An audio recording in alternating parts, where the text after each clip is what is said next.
my soul. I live for you alone, every breath.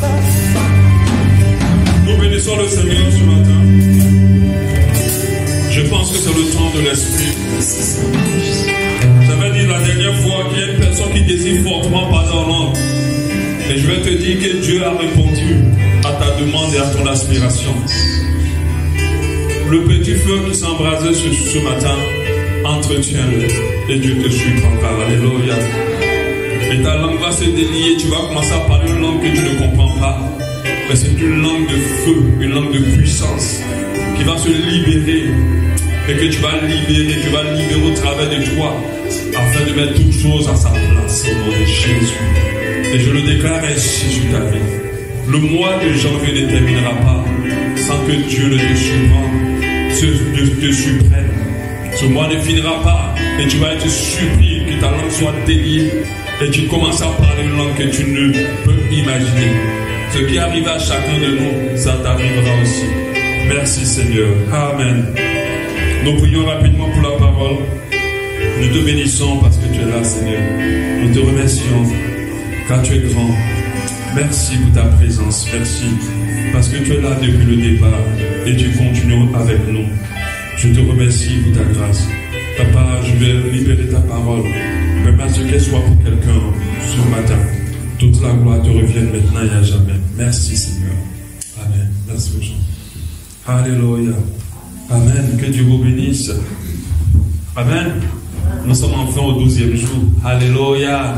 Amen. Toujours des jeunes. Ça n'a pas été facile. Certains ont pu, certains n'ont pas pu. Mais c'est la grâce de Dieu qui surpasse toutes choses. Alléluia. Amen. La prochaine fois, que Dieu te donne la force de pouvoir. Et durant le cours de l'année, chaque mois on jeûne 3 jours. Et je t'encourage à jeûner. La vie de prière fait partie de la vie, de notre relation. La vie de jeûne fait partie de notre intimité avec Dieu. Alléluia. Ça fait partie de notre intimité avec Dieu. La vie de jeûne. Alléluia. C'est pour cela que je vous encourage à mettre un jour de jeûne par semaine ou bien un jour super semaine. Un jour de jeûne par semaine dans votre vie ou bien par mois si vous n'avez pas cette force. Mais il faut avoir toujours un temps de jeûne personnel à vous. En dehors des temps de jeûne de l'église. Mais nous jeûnons ici à l'église chaque mois 3 jours. Alléluia. Parce que le jeûne nous rapproche de Dieu. Le jeûne nous donne la force sur la chair. Le jeûne nous permet d'expérimenter les choses spirituelles. Alléluia. Il y a certaines personnes peut-être qui sont là nouvellement qui se disent mais quelle langue ils sont en train de parler. J'espère que ce n'est pas des incantations. Dieu m'a mis à cœur de t'expliquer que c'est le parler en langue.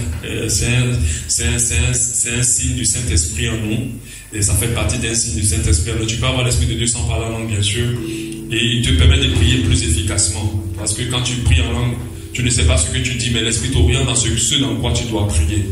Et je crois que ce n'est pas une obligation dans la vie de chaque chrétien, mais c'est une nécessité quand même. Quand tu parles en langue, ça t'aide beaucoup à mieux prier, ça t'aide beaucoup dans ta vie chrétienne aussi. Alléluia. Et je prie, j'insiste, et que celui qui n'a pas encore le parler en langue, qu'il le reçoive dès à présent. Amen. Même si ça ne se manifeste pas maintenant, ça se manifestera au moment où tu ne t'attends pas. Comme ça a été pour moi le cas. J'ai été chrétien pendant des années. Mais je commençais à parler en langue peut-être après des 10 ans de ma foi. Moi, je pense qu'il y a d'autres qui ont parlé en langue directement, immédiatement le même jour. D'autres, 1 mois, 2 mois. Alléluia. Amen. Mais pour toi, ça ne va pas durer. Alléluia. Amen. Il faut que tu le reçoives au nom de Jésus. Reçois le parler en langue au nom de Jésus ce matin. Pour toi qui ne l'as pas reçu. Alléluia. Pour toi qui l'as reçu une fois puis tu n'arrives plus à retrouver cela, que Dieu te permet de le retrouver. Alléluia. Parce qu'il y a des gens qui ont parlé en langue une fois puis c'est fini, c'est plus revenu. Alléluia. Que Dieu ramène cela au nom de Jésus. Amen. Amen. Je bénis vraiment Dieu. On a fini enfin. C'était pas facile. 12 jours, on se retrouvait là, on priait, on était dans la présence de Dieu. On ne devait pas manger, on a même tous perdu un peu de poids. Alléluia. Quand je regarde un peu Thierry, je me dis waouh. Il a perdu un peu de poids dans ces 12 jours. Alléluia. Mais c'est bien parce que l'esprit est fort et puis la chair devient faible et ça nous rapproche de Dieu. Et c'est cela le but. Amen. Nous avons vu pendant ces 12 jours, notre thème c'était le cœur de Dieu, notre cible en 2021. Je vais faire un résumé rapide et puis terminer aujourd'hui avec le dernier jour. Le résumé c'est que nous devons réaliser que en Dieu il y a 2 choses à cibler. En Dieu il y a 2 choses à cibler. Amen. Il y en a en réalité 3. Amen. Il y en a en réalité 3. Il y a sa main pour nous aider, pour nous guérir, pour nous sauver, pour nous donner. Voilà. Ça, c'est sa main. Malheureusement, la majorité des chrétiens sont restés sur sa main. Malheureusement, la majorité des enseignements parlent beaucoup plus de ce qu'il peut faire pour nous. Et malheureusement, beaucoup de chrétiens viennent à l'église pour la main de Dieu. Beaucoup de personnes viennent à l'église pour ce que Dieu peut faire pour eux. Et c'est pas mauvais, parce que notre Dieu est un Dieu qui pourvoit. Je pense que ce qui fait un Dieu puissant, c'est d'avoir un Dieu qui agit. Alléluia. Parce que ça, c'est plus concret. Lorsque vous suivez un Dieu et puis il fait quelque chose dans vos vies, c'est plus concret. Parce que le Dieu que les autres suivent, ils sont encore attachés à ce Dieu-là, parce que le Dieu-là leur permet d'être ministre, président, et ainsi de suite. Donc c'est pour ça que même quand tu leur parles de Jésus, ils n'ont pas envie de ton Jésus, parce que le Dieu qu'ils suivent leur donne déjà beaucoup. Alléluia. Ça c'est la main. Amen. C'est pas mauvais. Dieu veut que tu comptes sur sa main. C'est pas mauvais de prier, parce que c'est pas parce qu'on enseigne comme ça que tu vas plus demander à Dieu. Non, Dieu dit même de demander au nom de Jésus. Mais le petit dommage, c'est que personne ne veut être aimé pour ce qu'il fait. Personne ne veut qu'on l'aime pour ce qu'il fait. Si les gens viennent vers toi pour ce que toi tu leur donnes et ils s'attachent à toi à cause de ce que tu leur apportes, arrivé un moment tu vas être saoulé de ces personnes-là parce qu'elles ne voient qu'en toi un intérêt.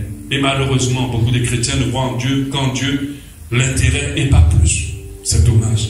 En Dieu, il y a sa face. Sa face, c'est sa présence. Beaucoup d'adorateurs ont soupiré, pleuré pour sa face. Seigneur, je veux voir ta face. Parce que quand Dieu te tourne sa face, c'est que rien ne va marcher dans ta vie. Rien ne va évoluer dans ta vie. Donc c'est toujours important de sentir que Dieu nous regarde. Mais la chose la plus importante, c'est qu'en Dieu, des deux, il y a le cœur. Alléluia.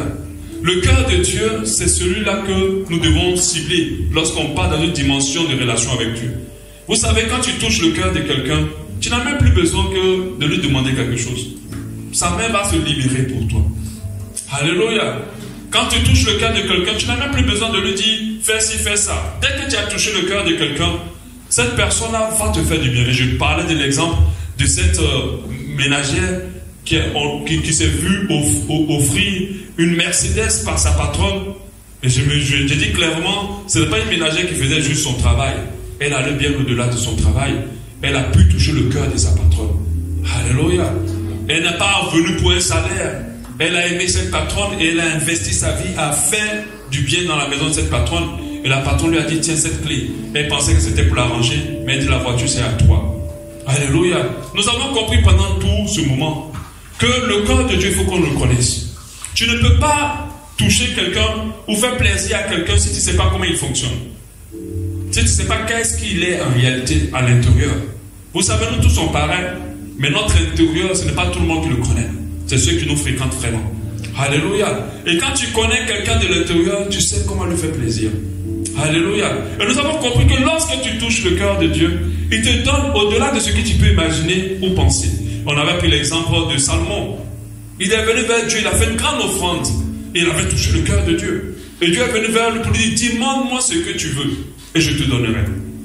Quand Dieu vient vers toi pour dire, demande-moi ce que tu veux, je te donnerai, c'est parce que tu es arrivé à toucher son cœur.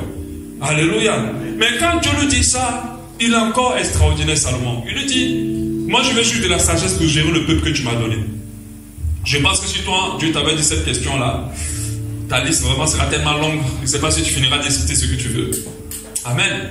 Mais je suis convaincu que la majorité des choses seront les choses de la terre. Alléluia. Et les choses que tout le monde recherche. Amen. Et tu as dit, mais au lieu de demander la richesse et la gloire, toi tu me demandes la sagesse. Ok, déjà je vais te donner une sagesse au-delà de toutes les sagesses. C'est-à-dire personne ne pourra être sage comme toi. Vous voyez, lui il a demandé seulement une seule sagesse. Mais comme il a touché le cœur de Dieu, Dieu lui donne une sagesse que personne n'aura. Amen. Et donc quand tu lis les livres de proverbes, tu réalises que Salomon c'était pas un petit. Ah, tu réalises que c'était pas nos petites intelligences avec lesquelles on est orgueilleux. Alléluia. Il était très intelligent. Il dit, je vais te donner une sagesse que personne n'aura. Amen. Et quand tu touches le cœur de Dieu, non seulement il va te donner quelque chose que toi-même tu n'as jamais imaginé, et puis en plus de ça, Dieu a dit, en plus de la sagesse, je te donne la richesse et la gloire. Donc il a dit, en plus de ce que tu as demandé, moi je laisse ça, hein, je te donne déjà puissant, mais je te donne aussi la richesse et la gloire. En fait, le vrai secret d'avoir la grâce et la faveur de Dieu sur notre vie, c'est de toucher le cœur de Dieu. C'est une erreur de commencer à tout faire, de jeûner, d'aller faire telle offrande dans telle ceci, d'aller chez un homme de Dieu puissant qui va prier pour nous en pensant que nos vies vont changer. Si c'était cela, on fait tous quoi ici? Vaut mieux cotiser nos billets d'avion, on va chercher l'homme de Dieu qui bénit toutes les vies. Arrivé un moment, j'aimerais dire aux chrétiens, soyez réalistes quand même un peu. Regardez les choses avec les yeux de l'esprit. Écoutez les enseignements avec l'Esprit Saint. Nous ne sommes plus dans cette époque où c'est une seule personne qui détient la vérité. Où c'est une seule personne à qui Dieu parle. Ce n'est pas pour faire de l'orgueil, hein. Mais nous devons comprendre que la parole de Dieu est disponible pour tout le monde et l'Esprit de Dieu est répandu sur tout le monde. C'est-à-dire la grâce de Dieu est disponible pour tout le monde. Avant, on passait par quelqu'un pour l'atteindre. Maintenant, nous passons tous par Jésus pour l'avoir. Avant, c'était une personne de la terre, mais maintenant, personne d'autre ne peut nous bloquer l'accès à Dieu parce que Jésus a ouvert cette porte. Alléluia. Amen. Donc nous devons comprendre que le vrai secret, c'est de toucher le cœur de Dieu. Dès que tu touches le cœur de quelqu'un, tu n'as plus besoin de demander. Et moi, je préfère que Dieu choisisse les bénédictions qu'il a m'accordées, que moi-même je cours derrière les bénédictions que je veux. Parce que quand Dieu t'accorde cela, tu ne peux même pas imaginer. On a vu des gens atteindre des sommets qu'ils n'ont jamais imaginé. Mais ils se sont concentrés à faire du bien à Dieu. Quand David obéissait à Dieu, il n'imaginait pas qu'il serait roi. Il ne pouvait même pas penser qu'il allait atteindre cette dimension-là. Mais il aimait son Dieu, il avait touché le cœur de son père. Et Dieu a dit, mais en plus que tu vas te donner la puissance de vaincre Goliath, je vais t'amener en haut. Alléluia. Pareil pour Joseph. Il n'imaginait pas qu'il allait être à la tête de l'Égypte. Alléluia. Mais c'était il obéissait à Dieu. Et nous avons compris comment nous pouvons toucher le cœur de Dieu. Le premier critère, c'était d'obéir et d'être soumis à Dieu. Un enfant qui n'est pas obéissant à ses parents ne peut pas faire plaisir à ses parents. On aime nos enfants, mais il y a d'autres auxquels on est plus attaché parce qu'ils sont plus souples. Ils sont plus obéissants. Ils font ce qu'on veut. Ceux-là de fond disent, bon, comme tu as bien fait, alors tu auras ça. Si comme tu as mal fait, alors tu ne peux pas. Et je me rappelle que je devais emmener mes filles au cours de piano. Et elles ont décollé le matin. Je les ai laissées. Et c'est comme ça qu'il y a des gens qui ratent des bénédictions de la part de Dieu. Parce qu'ils ne sont pas obéissants.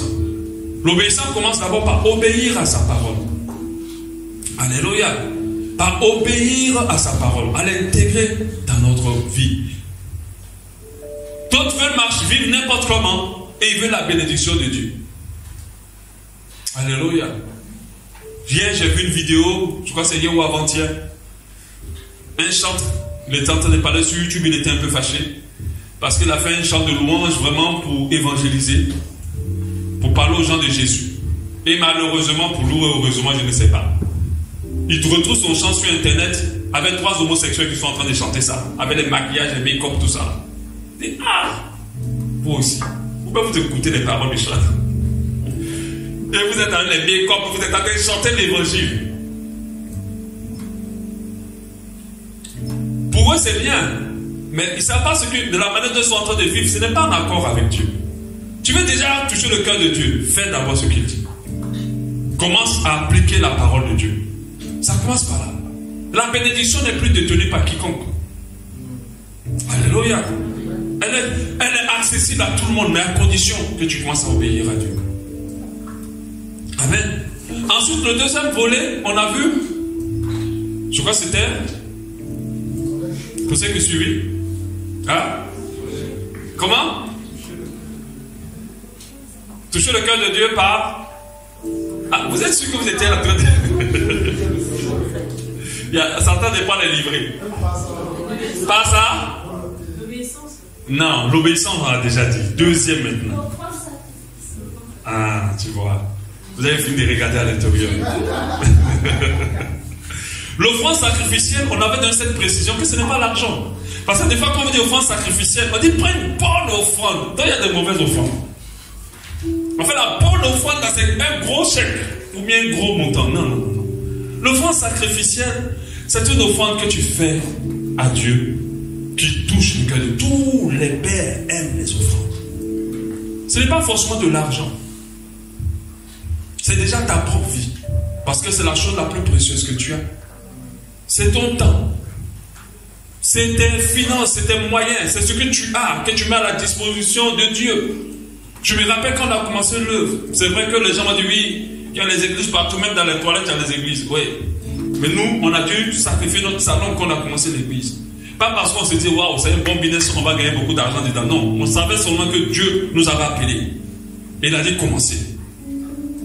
Ça nous faisait mal, mais notre salon était sacrifié. On n'avait pas de salon. On faisait le culte dans le salon. On a donné notre salon à Dieu. Alléluia. D'autres ont donné leur fils à Dieu. Alléluia. D'autres ont donné leur fils. Par exemple, on a vu avec Abraham, son fils. Aujourd'hui, Abraham a pris cette proportion à cause de cette offrande-là.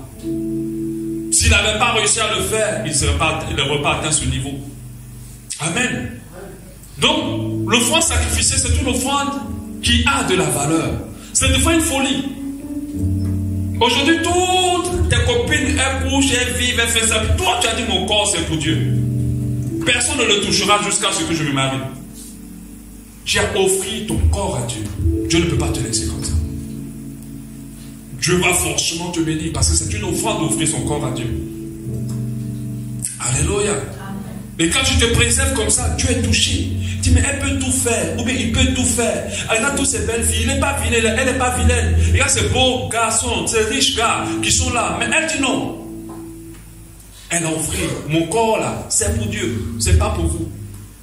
Alléluia. C'est une offrande. Sacrifice. C'est une folie pour les autres. Parce que des fois, ces gens d'offrande, c'est une folie. C'est une folie pour les autres. Il y a des gens qui ont pris leur propre terrain pour dire, nous allons construire un centre aussi pour ça. Et Dieu a été touché.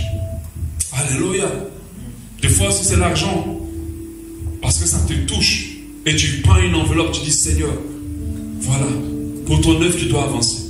Des fois, les gens regardent l'église, ils se disent, bon, l'église doit se débrouiller. Oui, à chaque fois que tu donnes 5 francs, sache que Dieu est touché. Parce que ça sert vraiment pour l'église.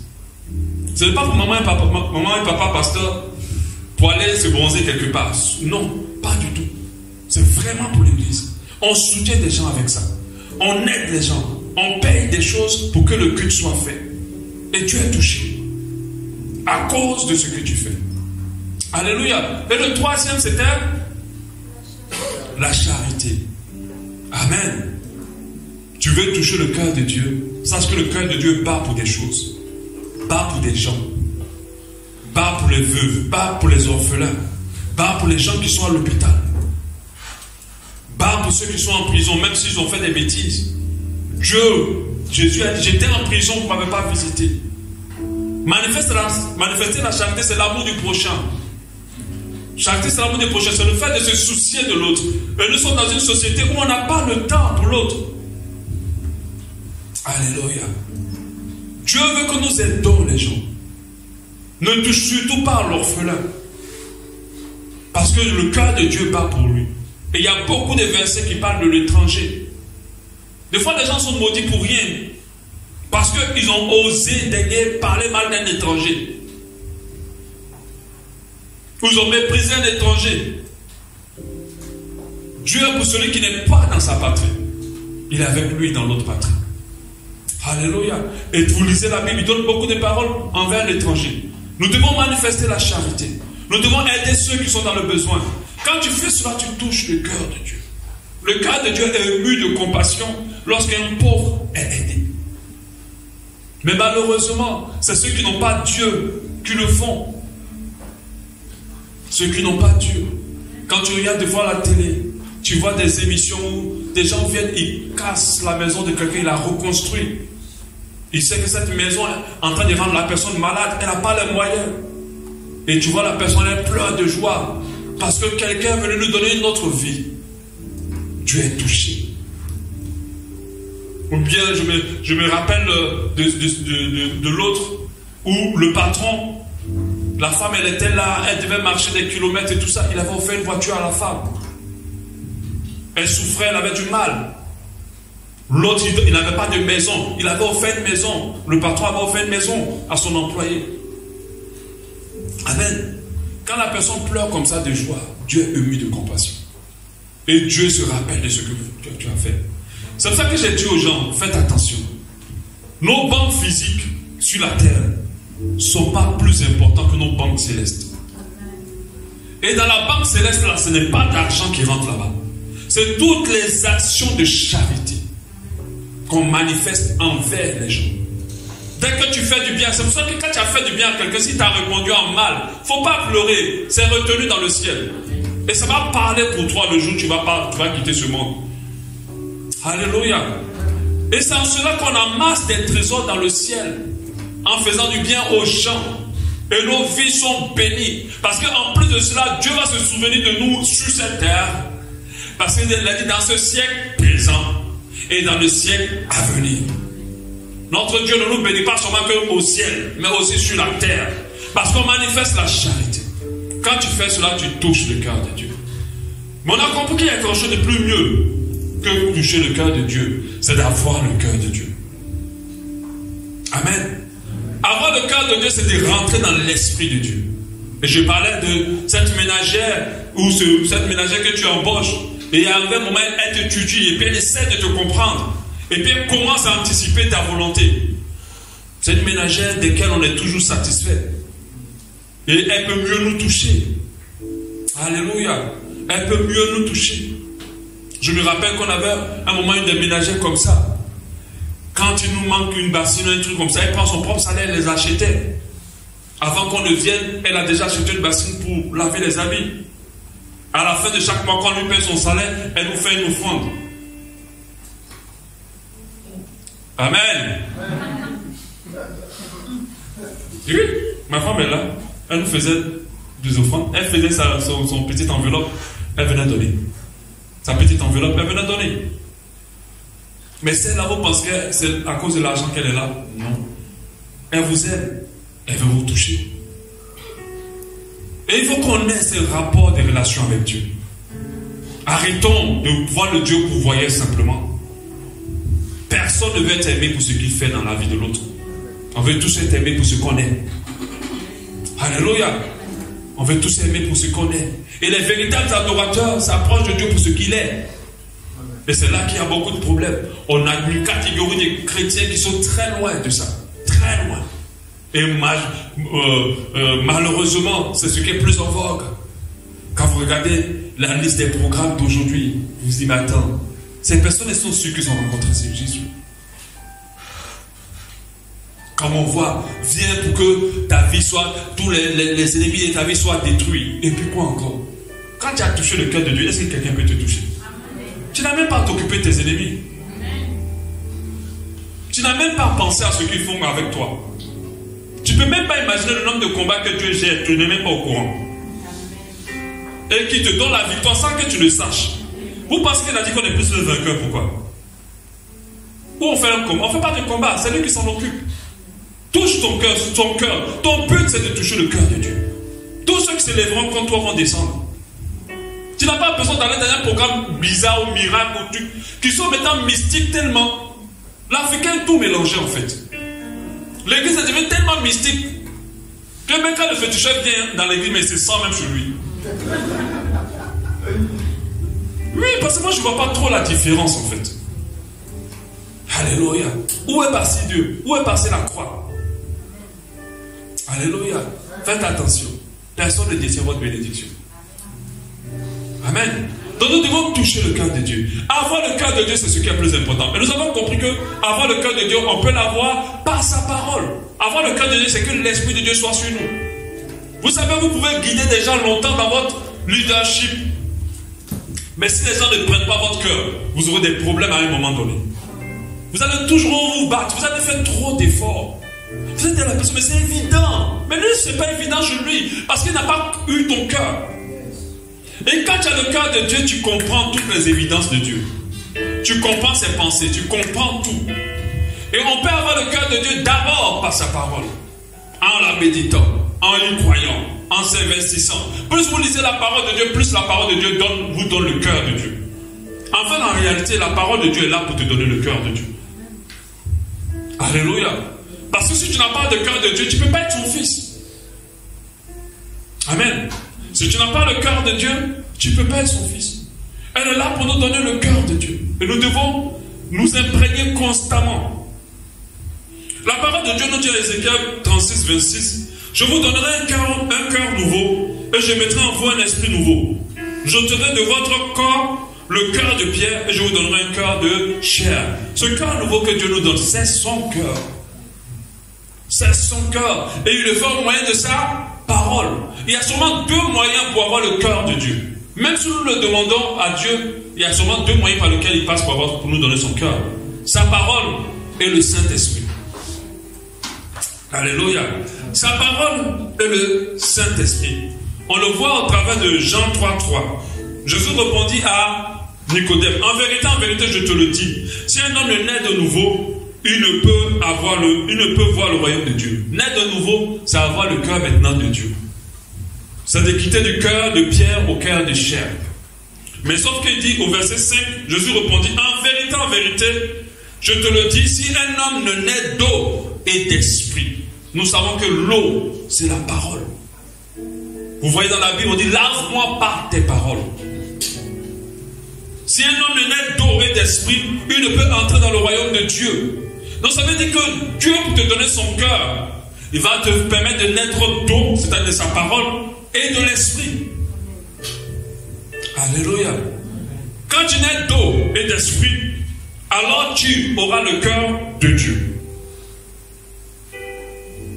Avoir le cœur de Dieu, c'est un processus aussi spirituel. Alléluia. C'est pour ça que Jésus, à un moment donné, avec ses disciples, je vous l'ai dit, il avait un très bon leadership. Il est venu là, mais quand il est parti, il n'avait plus besoin de revenir pour dire aux gens, non, ne faites plus comme ça. Il leur a donné son cœur. Ils sont allés vers ce qu'ils voulaient, sans qu'ils ne leur disent que allez là-bas. Ils étaient prêts à mourir pour l'évangile, sans qu'ils ne leur disent. Parce qu'ils avaient pris le cœur de Christ. Et le cœur de Christ était en eux. Il avait réussi. Quand tu réussis l'éducation de tes enfants, c'est quand tu arrives à leur donner ton cœur. Quand tu réussis la gestion d'une équipe, c'est quand tu arrives à leur donner ton cœur. Côté ministère aussi. Quand les personnes ont le même cœur que toi, c'est fini, tu n'as plus rien à dire. Et il faut qu'on atteigne cette dimension-là. Ces gens d'adorateurs fatiguent moins Dieu. Parce qu'ils ont le cœur de Dieu. Ils savent pourquoi Dieu soupire. Ils savent vers quoi aller, ils savent quoi faire. Ils peuvent faire des années de foi sans flancher. Parce qu'ils ont pris le cœur de Dieu. Ce qui fait que d'autres ne tiennent pas dans la foi, c'est qu'à arriver un moment, le cœur de Dieu n'a pas été total en eux. Je t'assure, si tu prends le cœur de Dieu, rien ne pourra t'ébranler. Tu ne seras pas tenté par quoi que ce soit, tu resteras dans la voie. Alléluia. Donc la parole nous donne le cœur de Dieu, mais l'esprit aussi. Alléluia. L'esprit aussi nous donne le cœur de Dieu. L'esprit nous transforme. Quand il rentre en nous, c'est pour nous donner le cœur de Dieu.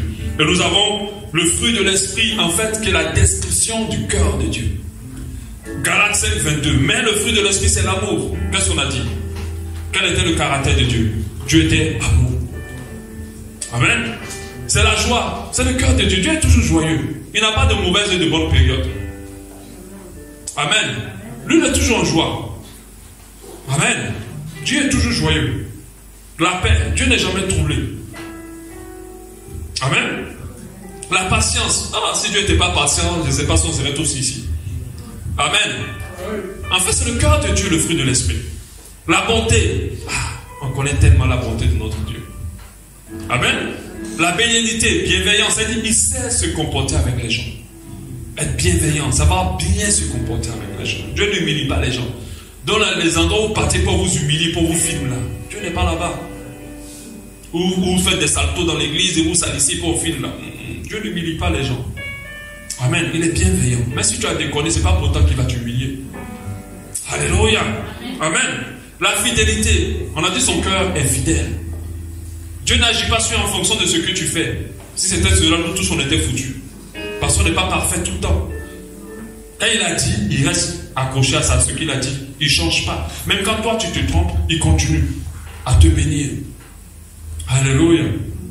C'est pour ça que ceux qui se sanctifient à cause des sanctions de Dieu finissent par être confondus. Parce que le jour même tu as péché, là même Dieu te bénit. Mais c'est en ce moment-là que tu ne comprends plus rien. Alléluia. Non, on se sanctifie parce qu'on aime Dieu. Quand tu te sanctifies par amour pour Dieu, tu as plus de force de te sanctifier. Mais quand tu te sanctifies parce que tu as peur qu'il te frappe, un jour toi-même tu vas être confondu. Parce que tu vas pécher puis il va te bénir. Amen. Parce que dans sa fidélité, c'est comme ça qu'il agit. Alléluia. La douceur, tu es doux. Il nous a dit que notre douceur soit reconnue de tous. C'est vrai qu'on va exprimer des choses, mais sachant que le Dieu qui concerne, lui, l'esprit des choses, toujours avec douceur. Alléluia. Et ça fait partie de son cœur. La tempérance, ce n'est pas quelqu'un qui sort de ce gant du jour au lendemain. Amen. Et ça, c'est le Saint-Esprit qui nous donne cela. Mais quand vous allez lire bien, vous allez vous rendre compte que l'Esprit de Dieu n'est rien sans la parole de Dieu. Ne peut rien sans la parole de Dieu. C'est pour cela qu'il n'a pas dit d'eau ou d'esprit. Il dit d'eau et d'esprit. Pour dire que les deux ne peuvent... La parole de Dieu sans le Saint-Esprit n'est rien. Tu vas lire la parole de Dieu, si l'Esprit de Dieu ne vient pas t'enlever la puissance de cette parole pour te donner, pour mettre dans ta vie, ça serait comme un roman, ça ne va rien te faire. Pareil, le Saint-Esprit aussi. C'est pour ça qu'on fait attention. Lorsqu'on fait beaucoup de manifestations de l'Esprit, sans d'abord vous donner la parole. Parce qu'il y a des endroits, ce n'est pas pour critiquer. Dès que vous arrivez là, déjà, toi, vous sentez déjà l'atmosphère tellement électrique. Vous ne savez même pas que c'est quelle électricité. Vous ne savez pas qu'il y a beaucoup d'électricité. Amen. On ne vous enseigne rien. Et puis pour nous, ça commence à tomber, ça commence à fesser. Oh, Saint-Esprit, envoie-le-moi, envoie-le-moi. Saint-Esprit, oh. Et puis vous êtes là, oh, ça chauffe. L'Esprit de Dieu sans la parole, ce n'est pas l'Esprit de Dieu. Parce que l'Esprit de Dieu sans la parole, il ne peut pas agir dans ta vie. La parole est jetée et puis l'Esprit vient manifester la puissance au travers de la parole. C'est pour ça qu'au commencement était la parole. L'Esprit de Dieu se mouvait sur la terre. Alléluia. C'est pour cela que tout enfant de Dieu qui va avoir le cœur de Dieu, il doit mettre son nez dans la parole constamment. Il doit lire et méditer la parole de Dieu. Il doit être constamment dans la parole. Alors l'Esprit de Dieu va se mouvoir. C'est pour ça que quand les gens se convertissent au départ, quand nous acceptons le Seigneur au départ, la première chose qui nous arrive, la soif qui s'écrit en nous, c'est la soif de la parole. On a envie de la lire. On a envie de la connaître. Parce que le Saint-Esprit ne peut rien sans elle. Si tu n'as pas reçu la parole, tu pourras du mal à recevoir l'Esprit. Alléluia. Maintenant, dans quelle disposition devons-nous être pour que le Saint-Esprit nous donne le cœur de Dieu? D'abord, il faut le recevoir déjà. C'est pour ça que Jésus, après avoir prié pour les disciples, il a soufflé sur eux, il a dit recevez l'Esprit. En Jean 20, 22, il a dit recevez l'Esprit. Alléluia. Il faut d'abord recevoir le Saint-Esprit. Pour ceux dans cette salle qui ne sont pas convaincus de l'avoir reçu, que l'Esprit de Dieu entre dans ta vie au nom de Jésus. Alléluia. 2, se plonger dans la parole de Dieu.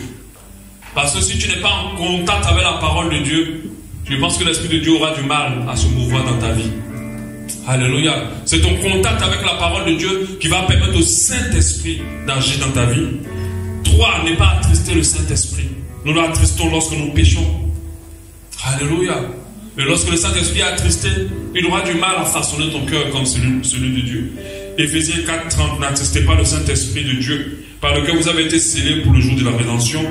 Et 4, ne pas éteindre l'Esprit.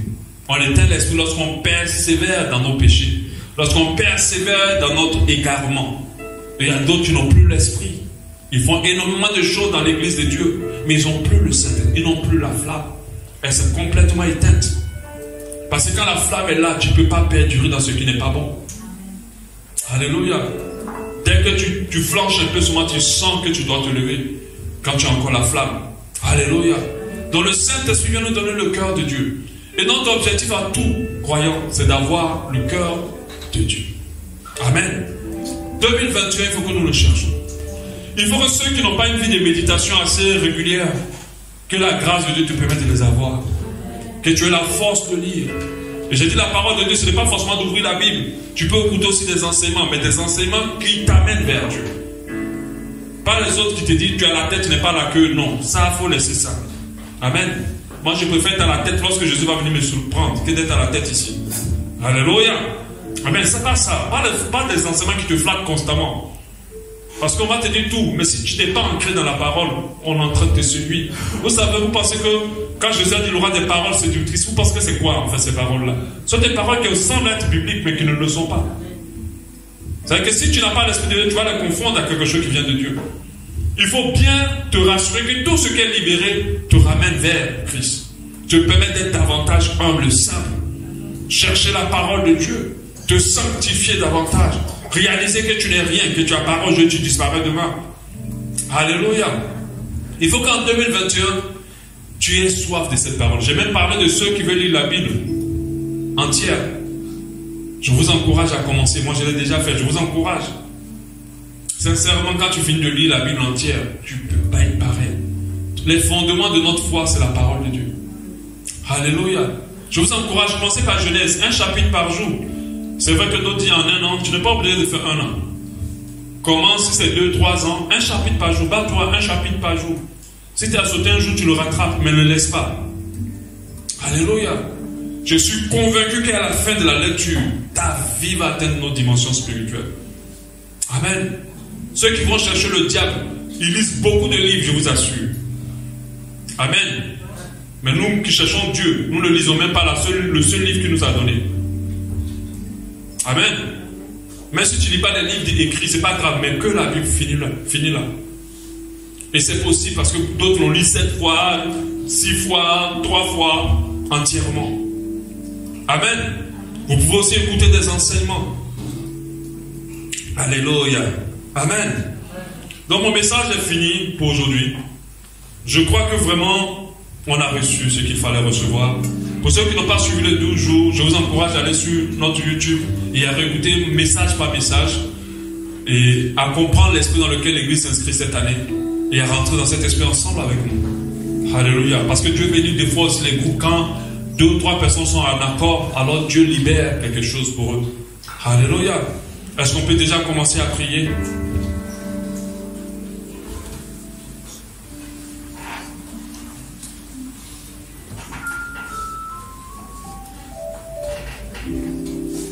Parle à ton Dieu par rapport à ce que tu as entendu. Je ne sais pas qu'est-ce qui t'a concerné. Prie par rapport à ce que t'a concerné. Je ne sais pas si les versets sont déjà prêts. Demande à Denis. Les versets.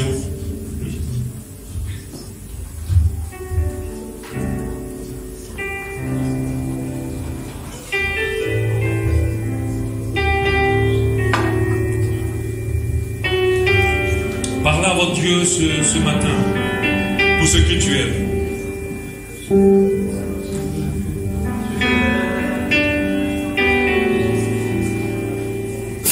Je vais demander à Laetitia de nous prendre sur le de nous chanter le chant.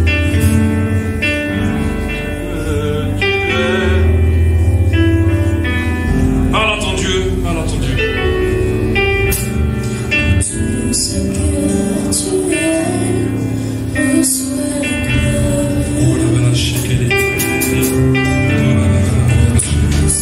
Parle à ton Dieu ce matin, parle-lui.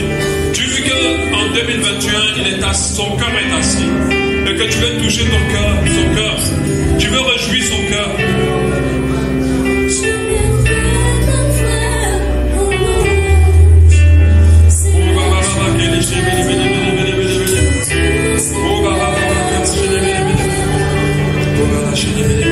Parle à ton Dieu. Dis, je veux avoir ton cœur, je veux avoir ton cœur.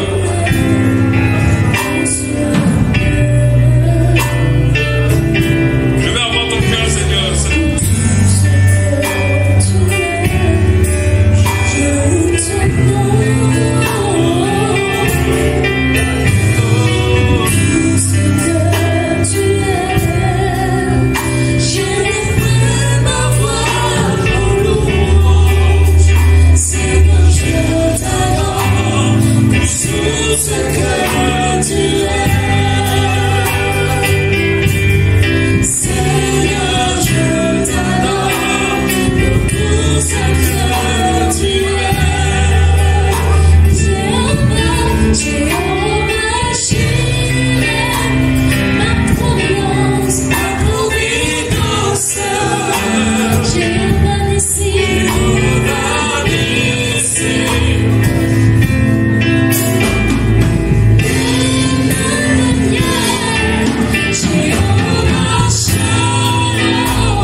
cette capacité-là. Moi, je pense que quand tu aspires à quelque chose de bien, Dieu te l'accorde au nom de Jésus. Alléluia. Qu'en 2021, ta relation avec Dieu prenne un autre niveau au nom de Jésus-Christ de Nazareth. Et que cette relation-là soit boostée vraiment et complètement dans le nom précieux de Jésus. Qui t'amène dans un autre level par sa grâce infinie. Dans le nom précieux de Jésus. Alléluia.